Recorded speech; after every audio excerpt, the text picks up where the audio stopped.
199. Ito big ba yan? Wala.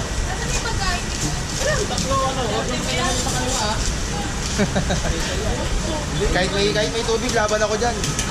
Kali lang ako rito, apat na tubig eh. Dapat laban sa buhay.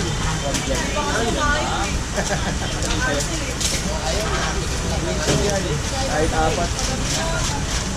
Ayaw ng thrill eh. Gusto, laging sarap eh.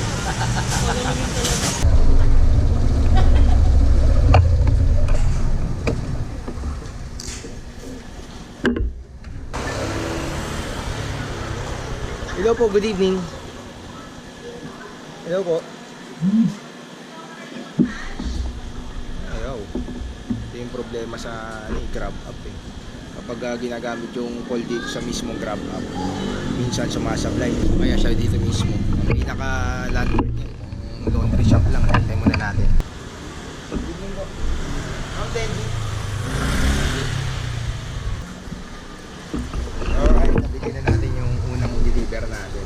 Itong susunod na deliver natin, long ride. Papunta pa tayo ng wait lang, saan ba to? Valenzuela, di ba? Galing galing din ni Grab, nakakabuisit din eh. Pero syempre, ano bang pinaka punto ko dito? Huwag na pasukan na tayo ng booking, kahit malayo, tatanggapin ko yan. Kahit abutan ako ng next schedule ko, babalik na lang ako eh. Wala, no choice talaga eh. Yun yung binigay sa atin.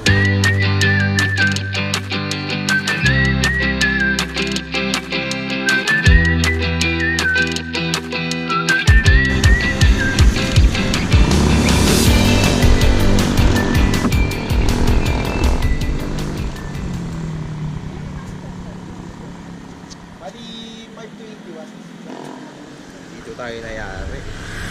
Buo yung ibabayad sa atin eh. 200 lang yung pera ko kanina. Tapos nagabono pa ako ng 155. So tingnan natin ito. Ay naku, hirap. Wala talagang panukli. Papalit ko muna ma'am. Hindi mo muna idadad.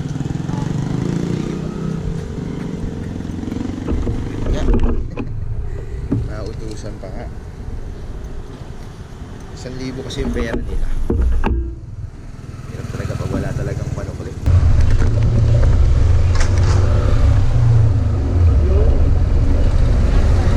Utang 200.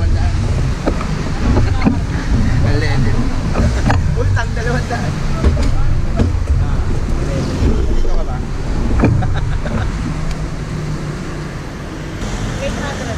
800. Thank you. Alright, yes, naman tayo ngayon. Ay nako. Dapat yung mga ganitong putos-putos may dagdag dito eh. Siyempre, gawa nga na wala tayong pamalit dun sa pera nila. Sana magagawa ko din sundin yung pabor nila. Madam, yellow meron ka madam? Yellow, magano? 80. Ha? Camel. 20, magano? 20. 20 pesos. Hop! Hop! Ay!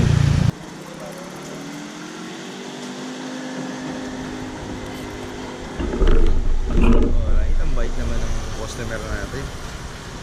Eh, ako kasi pag may mga ganyan, mga pahutos-hutos, hindi na ako yung parang hindi ganun kalakas yung loob ko eh. Garapalin ba yung customer? Hindi man siya totaling paggarapal. Baga parang alam mo naman yun eh, na gumawa ka ng extra effort. Kaya dapat alam na rin ng customer yan kung magbibigay siya or hindi. Pero sa puntong to, ako talaga mahihain ako pagdating sa ganyang bagay. Hindi talaga ako nag-demand. Kung bigay, di thank you. Kung hindi talaga.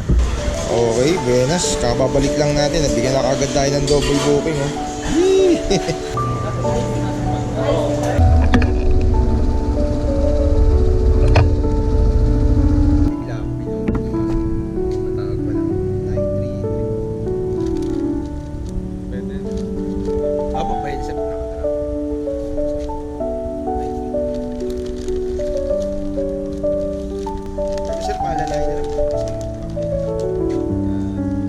Bali 190 po.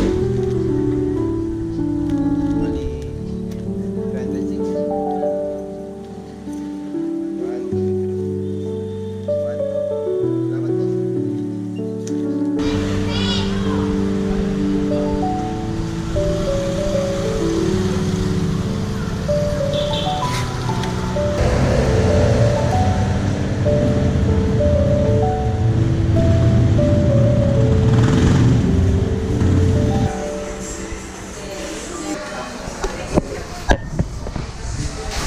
galit na yung customer. Itong Popeyes ba, ano ba siya? Fast food ba o ano? Bakit ganun lagi yung...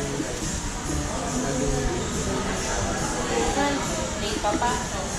Wala. Pag ganitong oras siya, naka-FTO sa pa. Ay, Sa bagay yung Thursday kasi pag-iinit lang mo. fast food yung Popeyes. Kasi close store kayo, no? Close store kayo. Ito yan. Ay, label pin ko. Ito, akin to.